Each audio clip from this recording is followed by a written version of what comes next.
Well, I got a new power valve and gasket. I got two new ones. I only need one in this little 2-barrel. It's a 4.5. You can see that up there on the top.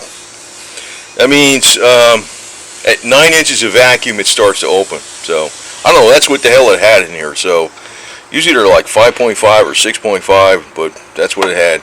Used to, you know, the way you check it, I thought this is the way you check it. Verified it when I bought the new one. You hold this, like in other words, when there's vacuum, this releases, right? And you got the 2-door type and the 4-door. I don't even know what the hell the difference is, but this is the 2-door. See, 2 slots, and they got a 4-door, which is 4-door, like it's not doors, 4 openings, right? I don't know, I had a 2-door type, quote unquote, so I put that in there. It's getting replaced with that. If you hold this open, like you hold this, I mean closed, like pulling this upward, and you're holding it like that, and you try to suck or blow into there, and it seals up the air. It's good. This one was not good. It was leaking. And I should be able to reuse these gaskets. So basically the float bowl comes off of here. This is the float adjustment thing here up on the top. You got your sight glass on the side here for the float. You can see that. And I should be able to reuse all this garbage. Oops. Drop these bolts, yo-yo. Put some, what do you call that, Permatex gasket sealant on there, not RTV. And here's the power valve. It just screws in there. It's a 1-inch box end wrench, or you can just take it out with some pliers or something. It's not in there real tight. Don't like squeeze the hell out of it or nothing. And there's the back end of the power valve, right? So I don't know if you know if it's in there. Well, I probably put it in there kind of tight. So I mean, it's not finger tight. So I could probably reuse this gasket. I'm going to put a little bit of what do you call that stuff? There's a little kitty cat down there again.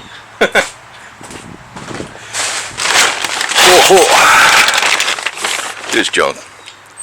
This stuff, it's like stays sticky. It's not RTV. RTV doesn't really work that great with gas. RTV is good, but it doesn't work that great with carburetors and intake manifolds and gasoline. Well, intake manifold, yeah, but not where it gets a lot of gasoline. This works a lot better, and this actually can use with steel gaskets too. But that's what it is. 99 MA, item number 865. I always do is like you could spray it on there, but I don't want to spray it per se. I'm going to put it on a Q-tip and put it inside this cap here, and you know, rub it on this. You know, put that back on there. It should hold it good. I didn't rip the gasket, so I don't think it's going to be a problem. Here's the 2 mixture screws. Here's one idle mixture screw there. It's not idle speed, it's the idle mixture. And when they're turned in all the way, the idle went up. The idle didn't stumble, so I knew this thing was really running rich. That's why I had to, you know, hit the RPMs really high to blow out all the crap. The power valve was bad, so, you know, it's an easy change though, so should run good now. But like I said, I got an extra one. I'm going to leave that in the glove box. It lasted probably about, I think I got this carb in 2002, 2003. That's when I think when I got it. Like the one Barry Grant. It's a Holley, basically. It's called Demon, but Barry Grant Demon, which they don't no longer make. It's really a Holley. It uses the Holley stuff. And it's probably about 15 years old. But a couple times I backfired it through the carburetor when I was starting it or something with starting fluid, and that's probably when the initial damage occurred, and it just got worse and worse. So should be back to. I'm a little tempted to put an Edelbrock on here though, a little bit, because it's not. I don't know. I don't want this to happen when I'm in the middle of nowhere. You know, that'd be kind of sucking if it did happen then. You know, so we'll see if it works out and stays reliable for a while. Well, I unscrewed the power valve, which was this. This was screwed into there, and cleaned off the gasket surface. and I took a razor blade, and I don't go like dig this way, I kind of scrape this way and use some starting fluid and a cloth, and it's real clean. So this goes like that. Here's the new power valve. It's a 4.5. Just screws in there. You tighten it up with a wrench, but it doesn't get super tight.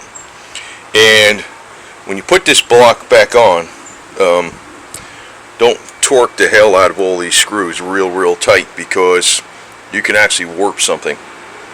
Then you got to wind up having it milled or something. That's a common problem where people over tighten things.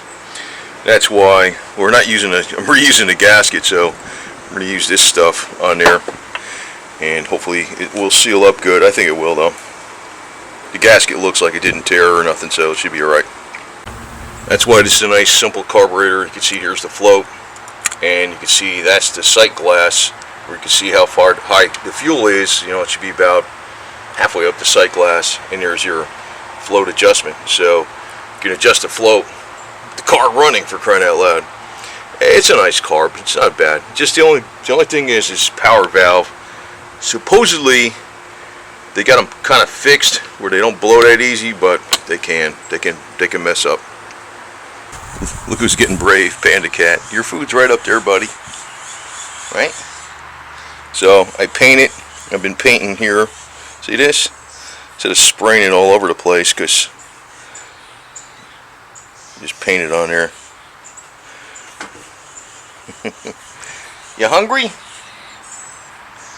You hungry cat?